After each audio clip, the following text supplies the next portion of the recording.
اللہ نے کیسے کیسے مدد کی ہے، امت کو کیسے کیسے منجداروں سے نکالا ہے، کیسے کیسے طوفانوں سے امت کو نکالا ہے، اور وہ امت کیسے کیسے منجداروں میں مدد کرتی، تفصیلی مضمون ہے۔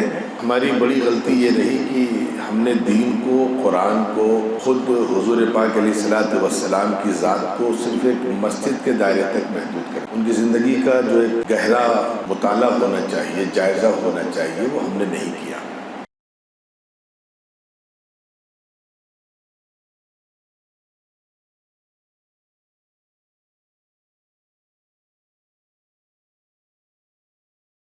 الحمدللہ رب العالمین والصلاة والسلام علی سید المرسلین محمد وآلہ وصحبہ اجمعین ومن تبعهم بإحسان إلی یوم الدین، اما بعد۔ اعوذ باللہ من الشیطان الرجیم، بسم اللہ الرحمن الرحیم، وَلِتُكَبِّرُوا اللَّهَ عَلَى مَا هَدَاكُمْ وَلَعَلَّكُمْ تَشْكُرُونَ صدق اللہ العظیم۔ رب اشرح لي صدری ويسر لي أمری، سبحانك لا علم لنا إلا ما علمتنا إنك أنت العليم الحكيم۔ سبحان ربك رب العزة عما يصفون وسلام على المرسلين والحمد لله رب العالمين۔ قابل احترام بزرگوں اور میرے عزیز دوستوں، اللہ کا بہت بڑا کرم اور اس کا احسان ہے کہ رمضان شریف بخیر و عافیت مکمل ہو گئے ہیں، اور اللہ کرے کہ سارے عالم کے مسلمانوں کی اس مبارک مہینے میں بخشش ہو گئی ہو، اور دنیاوی اعتبار سے بھی اللہ کی طرف سے پورے عالم اسلام کے لیے خیر کے فیصلے ہو گئے ہوں۔ میں نے یہاں عید الفطر میں خاص طور پر چند باتیں، ہمارا جو یہ عبادت کا موقع ہے جسے ہم اردو میں سمجھنے کے لیے تہوار کہہ دیتے ہیں، لیکن وہ بیکیف ہو، لفظ تہوار سے اس کی پوری ترجمانی نہیں ہوتی۔ اس موقع پر میں نے چند باتیں عید کے حوالے سے آپ کی خدمت میں عرض کی تھی۔ مجھے ایک بات اس روز عرض کرنی تھی، عید کا پیغام، اس میں بہت ساری چیزیں ہیں، چند چیزیں تو اس روز اللہ کی توفیق سے آپ کی خدمت میں رکھی تھی۔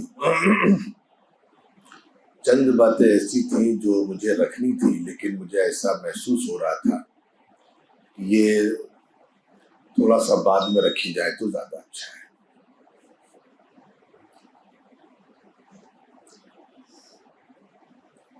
ایک بڑی ہماری غفلت رہی کہ ہم نے ابھی تک اپنے مذہب کو ٹھیک سے نہیں سمجھا۔ حضور پاک علیہ الصلوۃ والسلام، میں ذرا عید کا پیغام پہلے تھوڑا سا رکھ دوں، کوشش کروں گا کہ جو باتیں عید کے دن آئی تھیں وہ نہ آئیں، جو باتیں رہ گئی تھیں اللہ کرے وہ باتیں آ جائیں۔ حضور پاک علیہ الصلوۃ والسلام جب ہجرت فرما کر مدینہ منورہ تشریف لے گئے تو ہماری بڑی غلطی یہ رہی کہ ہم نے دین کو، قرآن کو، خود حضور پاک علیہ الصلوۃ والسلام کی ذات کو صرف ایک مسجد کے دائرے تک محدود کر دیا ہے۔ ان کی زندگی کا جو ایک گہرا مطالعہ ہونا چاہیے، جائزہ ہونا چاہیے، وہ ہم نے نہیں کیا۔ مکہ مکرمہ میں مسلمان نہ روزہ رکھتے تھے، اور جب روزہ نہیں رکھتے تھے تو عید کا بھی کوئی وہاں سوال نہیں تھا۔ مکہ مکرمہ میں آپ نے عید کی نماز یا عید الاضحیٰ کی نماز نہیں پڑھی، حکم ہی نازل نہیں ہوا تھا۔ مدینہ منورہ جب تشریف لے گئے تو اس میں بھی کافی بعد میں اللہ کی طرف سے یہ حکم آیا کہ اس موقع پر آپ خوشیاں منائیں۔ اب خوشیاں کیوں منائیں وہ بات تو میں نے اس کو عرض کر دی تھی، لیکن اس کا ایک جو پیغام دینا تھا اس وقت وہ پیغام دو پیغام جو اس روز میں دینا چاہ رہا تھا، لیکن دل میں بعد میں یہ خیال آیا کہ اس کے لیے آج کا دن زیادہ موضوع ہے، زیادہ مناسب ہے، اور ہم کوشش کریں سوشل میڈیا پر میری تقریر نہیں، اس قسم کے بہت سے میسیجز بھی آئے جو میں آپ کی خدمت پہ رکھنا چاہ رہا ہوں، اس کو زیادہ آپ سرکولیٹ کریں، اس کو زیادہ وائرل کریں۔ ہمیں یہ بھی تمیز نہیں ہے کہ ہمیں کیا چیزیں وائرل کرنی ہے، کیا چیزیں وائرل نہیں کرنی ہے۔ سوشل میڈیا کا اگر ایک ویل مینیج استعمال ہو جائے تو بہت کام کی چیز ہے، اور اگر اس کا مس یوز ہو یا مس مینیج ہو جائے تو بہت نقصان دہ چیز بھی ہے۔ چنانچہ جو میں پیغام دینے جا رہا ہوں، میں آپ سے گزارش کر رہا ہوں کہ اس پیغام کو آپ بہت عام کریں۔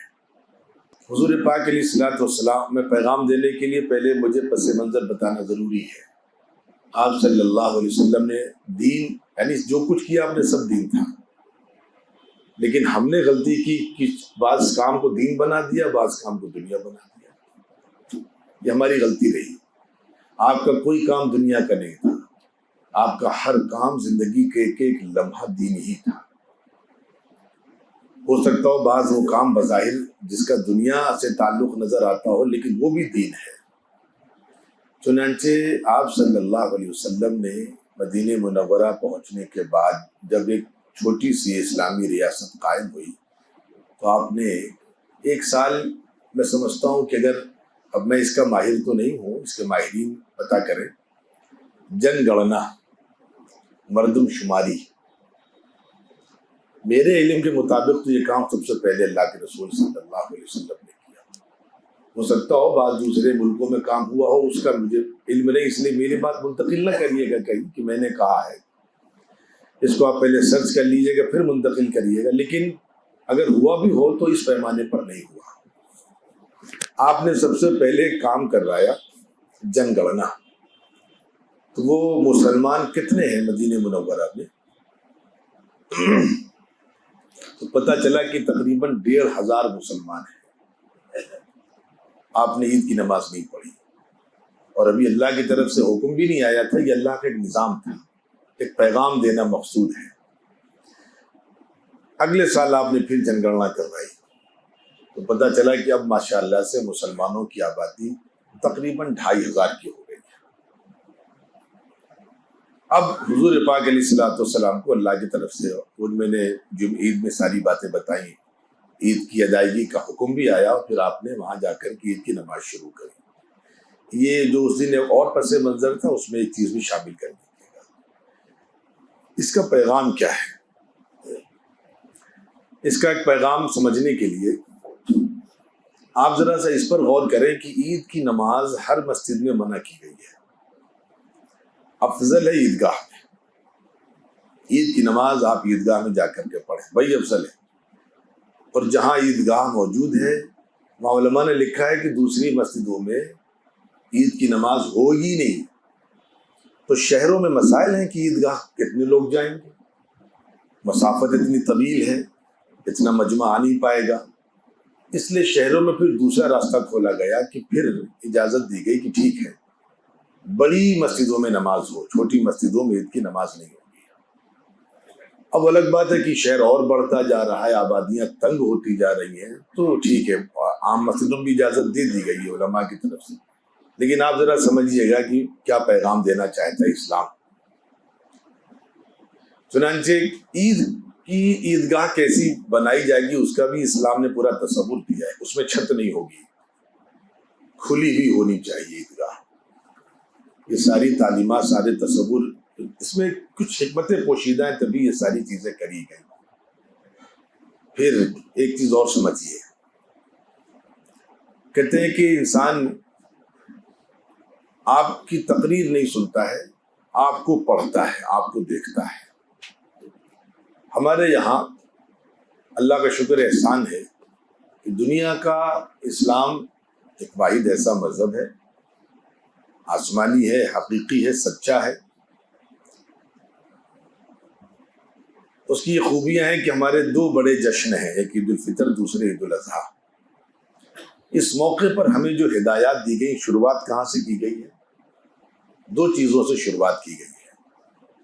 ایک تو صفائی ستھرائی، باضابطہ آپ نہا کر کے جائیں، غسل کر کے جائیں، خوشبو لگا کر کے جائیں، وہ ساری تلقین کی گئی آپ کو، اور جو آپ کے پاس اچھا لباس میسر اس میں جائیں، اور سب سے پہلے ہماری عبادت شروع ہوگی وہی ختم ہو جائے گی اللہ سے، اللہ کی ذات سے تعلق کو جوڑیے جا کر کے۔ ہمارے یہاں اسلام میں کوئی گندگی نہیں ہے، فضول خرچی نہیں ہے، بے حیائی نہیں ہے ہمارے کسی بھی جشن میں۔ بیچ میں ایک بات اور کہی گئی، بس یہ چند چیزیں رکھ کر میں پیغام دے پاؤں گا، نتیجہ کیا نکلا ایک ساتھ۔ بیچ میں ایک بات یہ بھی کہی گئی کہ آپ جب جائیں گے تو ایک راستے سے، تو واپس آئیں گے تو دوسرے راستے سے۔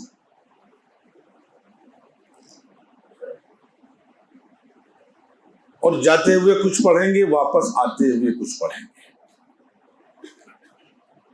ہم کو تو اذان کا بھی ترجمہ نہیں معلوم ہے، اللہ اکبر لا الہ الا اللہ واللہ اکبر وللہ الحمد، یہ نعرہ مستانہ آپ پڑھتے ہوئے جائیں اور واپسی دوسرے راستے سے اسی نعرے کے ساتھ آئیں، اور مزید جب آپ عید الفطر کی یا عید الاضحیٰ کی نماز پڑھیں تو اس پورے نعرے کو نہیں، تکبیرات کو کچھ زائد مرتبے کہنا ہے۔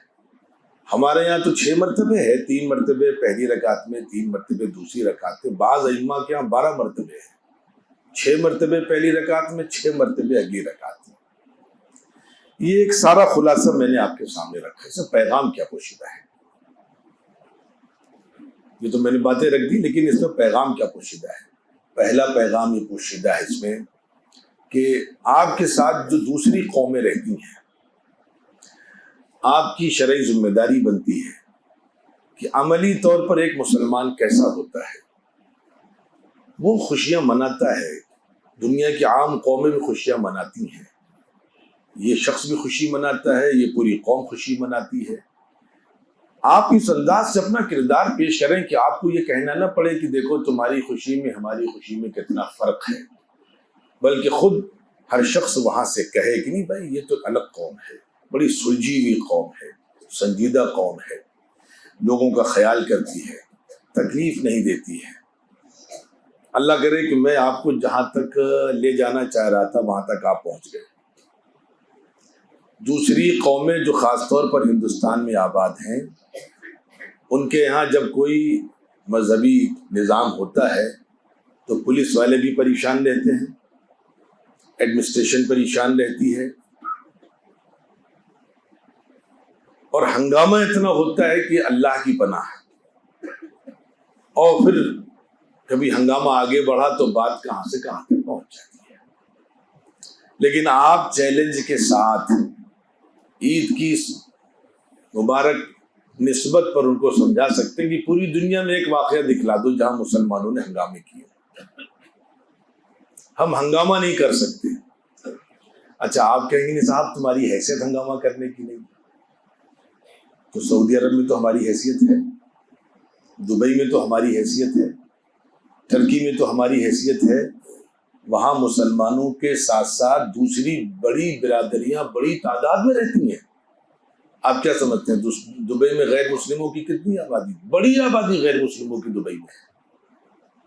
مسلمان ان کے ساتھ شرارت نہیں کرتا، اسے پتا ہے کہ دنیا کے بعض ملکوں میں مسلمانوں کے ساتھ زیادتیاں ہو رہی ہیں، ہم یہاں چاہیں تو انتقام لے سکتے ہیں، لیکن نہیں، کیوں نہیں لیتا؟ شریعت اجازت نہیں دیتی، ہمارا مذہب اس بات کی اجازت نہیں دیتا۔ آپ کسی کو تکلیف نہیں پہنچائیں گے اپنی خوشی کے موقع پر۔ دنیا میں 55-56 مسلم ملک ہیں، اور ہر ملک میں غیروں کی بڑی آبادی ہے۔ ہمارے یہاں کو سکھلایا گیا کہ تمہارے یہاں اگر غیر مذہب کے لوگ آباد ہوں تو ان کے ساتھ اچھا سلوک کرنا ہے، تم کو ان کی حفاظت کرنی ہے تم کو۔ تو آپ اللہ کرے کہ یہ پیغام، لیکن میں نے دیکھا کہ سوشل میڈیا پر جو میسیجز سرکولیٹ ہوتے ہیں جس تیزی سے، اس میں یہ میسج کہیں بس چھپ چھپاتے ہوئے نظر سے گزرا کہ لاکھوں کی تعداد میں مسلمانوں نے نمازیں ادا کی۔ ہمارے خیال سے لکھنؤ کی عیدگاہ میں کئی لاکھ کا مجمع ہو جاتا ہے، کانپور کی عیدگاہ میں کئی لاکھ کا مجمع ہوا۔ پورے ہندوستان میں اور اس کے آگے بڑھ کر پوری دنیا میں ایک واقعہ کوئی دکھلا دے جہاں مسلمانوں نے سڑک پر ہنگامہ کیا، مسلمانوں نے کسی کو تکلیف پہنچائی، مسلمانوں نے کسی کے مذہب پر نازیبا الفاظ یا جملے کسے ہوں، چوٹے کسی ہوں، پوری دنیا میں ایک واقعہ نہیں دکھلا سکتے۔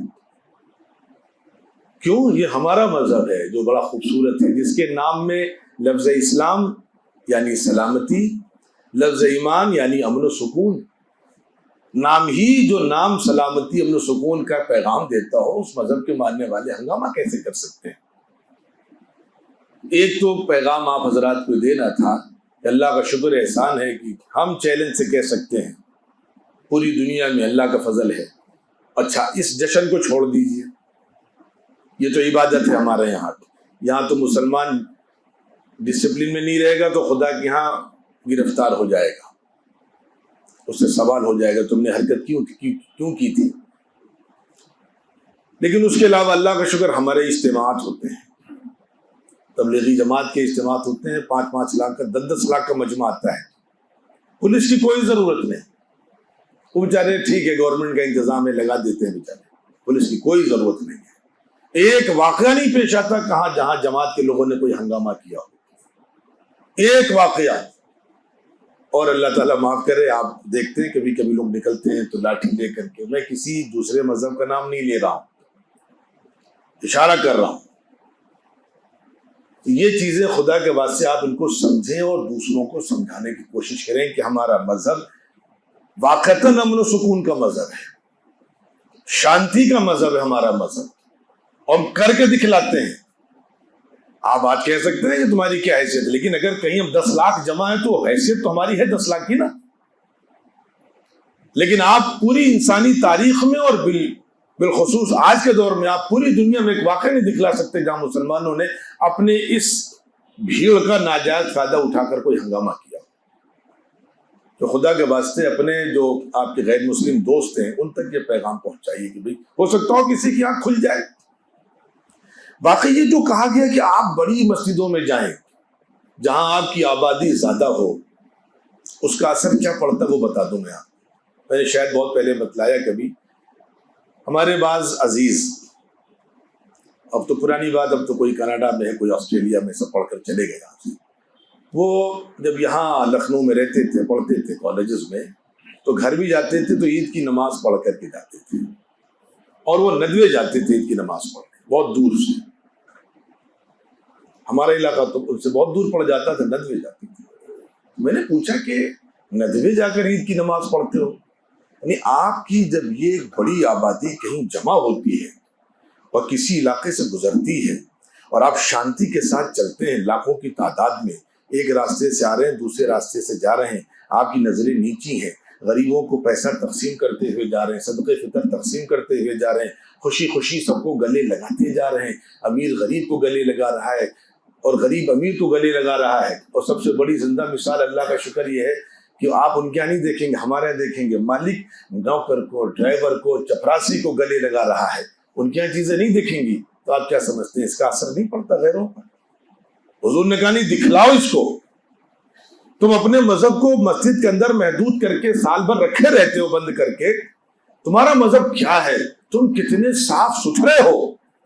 تمہیں حکم دیا گیا ہے بطور خاص عید کے روز کی نہا دھو کر کے جاؤ، شراب پی کر نہیں جانا ہے تم کو، شراب تو حرام ہے، میں اشاروں میں کہہ رہا ہوں، باتیں سمجھتے چلیے، آپ کو شراب پی کر جشن منانے، خوشیاں منانے نہیں جانا ہے، نہا دھو کر خوشبو لگا کر جس راستے سے آپ کا قافلہ گزرے گا، شام تک آپ تو گزر جائیں گے 10 منٹ میں، وہ راستہ خوشبو سے معطر رہے گا، آپ بہت ساری چیزیں جو آپ پیغام دینا چاہیں وہ پیغام پہنچ جائے گا۔ جو مسلمانوں کو بدنام کیا گیا، گندے ہوتے ہیں، نہاتے نہیں ہیں، اللہ کا شکر ہماری اس رویے سے ان کی فکر اور ان کی سوچ میں تبدیلی آئے گی۔ چنانچہ وہ میرے کچھ عزیز کہتے تھے میں ندوے نماز پڑھنے اس لیے جاتا ہوں کہ وہاں جا کر کے ہمارا کانفیڈنس بڑھ جاتا ہے، وہاں جا کر ہم جب دیکھتے تھے دیہاتوں میں نماز پڑھنے تو بیچارے وہی جمعن، وہی وفاتی، وہی جمعراتی، وہ بیچارے چلے آ رہے ہیں، نہ شکل کے نہ صورت کے، بیچارے غریب شریف، سائیکل سے، رکشے پہ، تانگے پہ، کھڑکھڑے پر، تو وہاں لگتا تھا مسلمان بہت بیچارہ مجبور، بڑا مفلوج، بہت ہی مسکین ہے مسلمان۔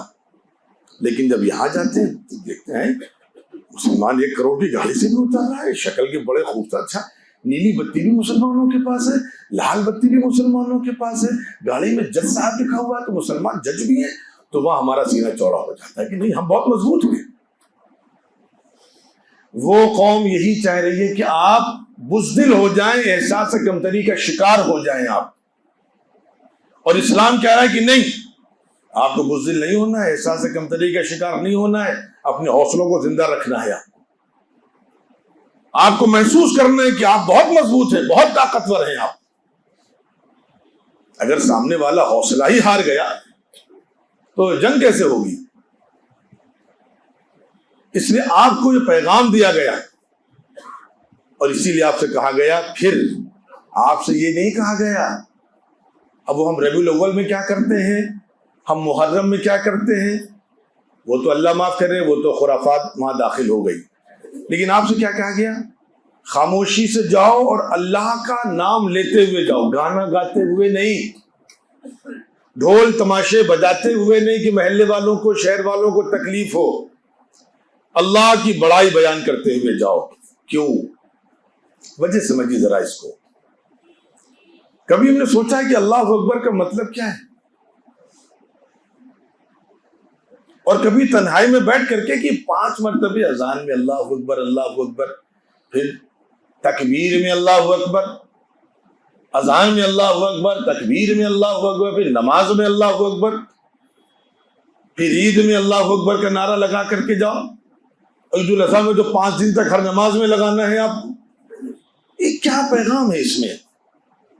میں ایک چھوٹی سی مثال دے رہا ہوں آپ کو تاکہ میری بات سمجھ میں آ جائے۔ اگر اللہ کی طاقت ہمارے دلوں میں بیٹھ جائے گی تو دنیا کی کوئی طاقت ہمیں خوفزدہ نہیں کر پائے گی۔ ہندوستان میں جب ایک مرتبہ تقسیم کے وقت اللہ کے نیک بندوں نے کیسے کام کیا ہے، اشاروں میں سمجھیے، جب تقسیم ہوا ملک، اس وقت مسلمانوں کا قتل عام ہوا اور مسلمان بہت خوفزدہ تھا، اور ساری باتیں میں پہلے کہہ چکا ہوں، لیکن ہمارے بعض اللہ والوں نے مشورہ کیا کہ مسلمانوں کو اس خوف و دہشت سے کیسے نکالا جائے۔ تو آپ کو حیرت ہوگی اللہ والوں کی نظر کہاں تک ہوتی ہے۔ اس وقت اللہ والوں نے کام شروع کیا کہ جگہ جگہ جلسے شروع کیے، پروگرام شروع کیے، بیانات شروع کیے، اور موضوع کیا ہوتا تھا؟ صرف اللہ کی طاقت اور کچھ نہیں۔ کہتے تھے یہ موقع ایسا ہے کہ پہلے یہ کم سے کم اپنے آپ کو مضبوط تو کرے یہ قوم، پھر سارے راستے خود ہی بنا لے گی یہ قوم، اس کے تو حوصلوں میں بڑی شکستگی ہے۔ تو صرف اللہ کی طاقت پر بیان کرنا شروع کیا، اور پھر اللہ نے کیسے کیسے مدد کی ہے، امت کو کیسے کیسے منجداروں سے نکالا ہے، کیسے کیسے طوفانوں سے امت کو نکالا ہے، اور وہ امت کیسے کیسے منجداروں میں مدد کرتی، تفصیلی مضمون ہے، لیکن میں جلدی سے اشاروں میں 2 باتیں کہہ دوں۔ اللہ کا ایک نظام یہ ہے کہ پہلے آپ جو کچھ کر سکتے ہیں وہ کریے، قانون قاعدے کے ساتھ، آپ کی جو حیثیت ہے آخری درجے کی، پہلے وہ کریے۔ وہ کریں گے نہیں، صرف بیٹھ کے مسجد میں چلہ کھینچیں گے، وظیفہ کریں گے، دعا کریں گے، کبھی اللہ کی مدد نہیں آئے گی۔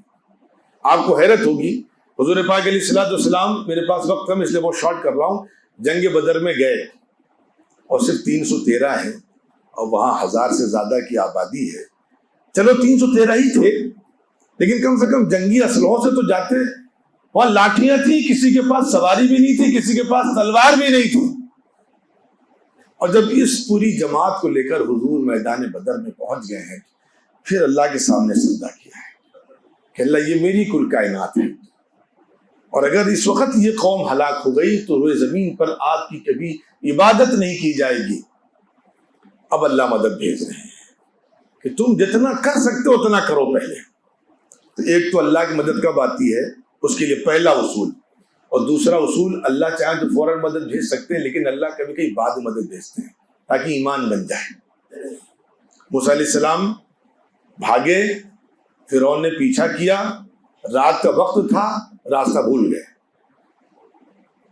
ہڑبڑاہٹ میں، خوف میں، اور رات کی تاریکی میں پتہ چلا فرعون پیچھے سے آ رہا، راستہ بھول گئے اور بھول کے پہنچ گئے سمندر کی طرف۔ اور سمندر کی طرف جب پہنچ گئے، اب وہاں سے دیکھا کہ فرعون کا لشکر قریب ہے، انا لمدرکون، قوم کہنے لگی مروا دیا۔ اللہ نے جب دیکھا کہ فرعون بالکل سامنے ہے، اللہ تعالیٰ اب کہہ رہے ہیں کہ تم اب سمندر میں لاٹھی مارو، اب دریا میں لاٹھی مارو۔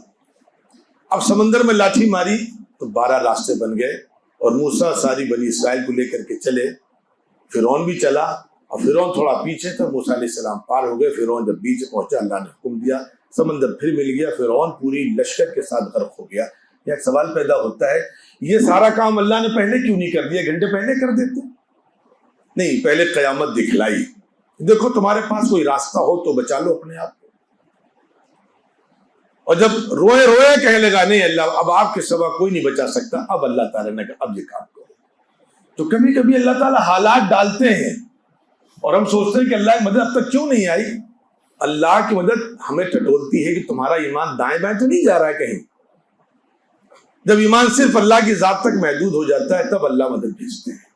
اس لیے میرے عزیزو، عید کے پیغامات میں سے 2 باتیں عرض کرنی تھی جو میں نے عرض کی۔ ایک تو اللہ کی بڑائی، اس کا احساس، دنیا کی ساری طاقتیں اللہ کے سامنے مچھر اور مکھی سے زیادہ کمزور ہیں، اور حوصلہ نہیں ہارنا ہے قوم کو، اور اپنا پیغام پیش کر دینا ہے، اور جو کچھ ہم کر سکتے کریں، پھر اللہ کی طرف سے مدد آئے گی انشاءاللہ۔